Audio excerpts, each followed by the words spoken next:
September 15th will mark 10 years since U.S. investment bank Lehman Brothers collapsed, foreshadowing a global financial crisis known as the Great Recession. The U.S. economy may seem healthier now, but the recovery hasn't been felt across the board.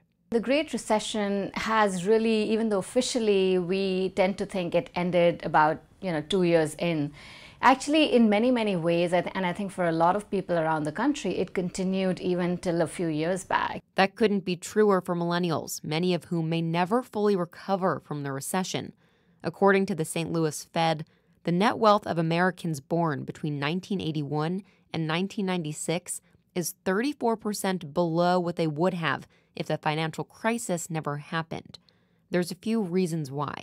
While you do see corporate profits at record highs and you do see unemployment at record lows, wages are really flat. Nobody's really seeing that recovery in their paychecks.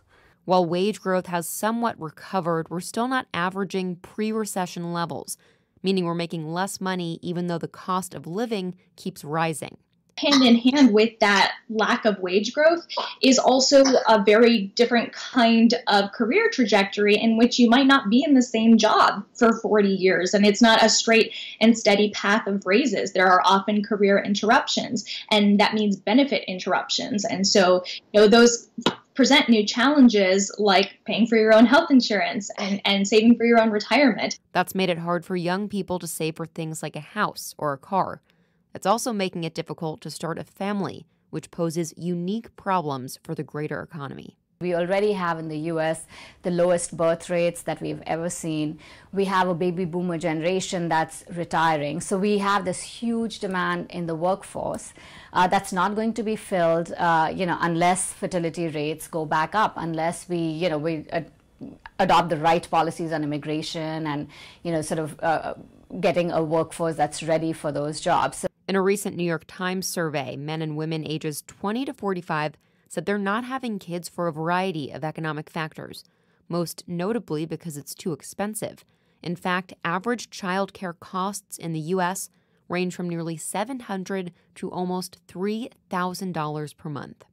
With all of these economic challenges, it's hard to tell how millennials will manage paying off their student debt, perhaps the most infamous issue they face.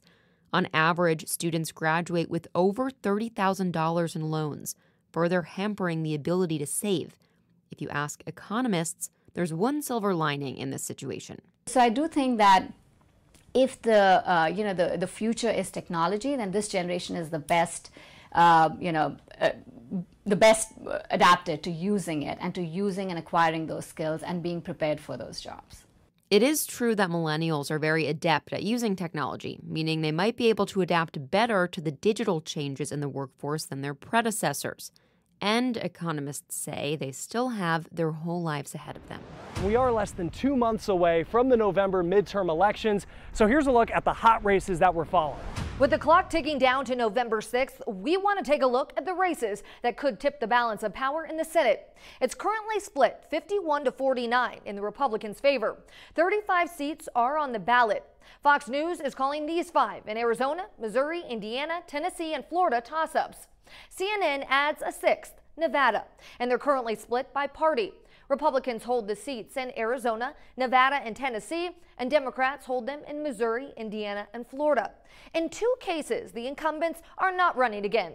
Arizona Senator Jeff Flake and Tennessee Senator Bob Corker. Both of them are Republicans. Now, all 6 of those toss-up states have already held their primaries, so now it's on to November. But with over a month still to go, we'll be watching these hot races to see if any of the numbers or predictions change. I'm Annie Taylor for The Race. That'll do it for us this week here on The Race. Join us next week as we take a look into the issues that are going to be driving women and minorities to the polls come November. But that's going to do it for us this week here on The Race from Fort Lauderdale, Florida. Thanks for joining us.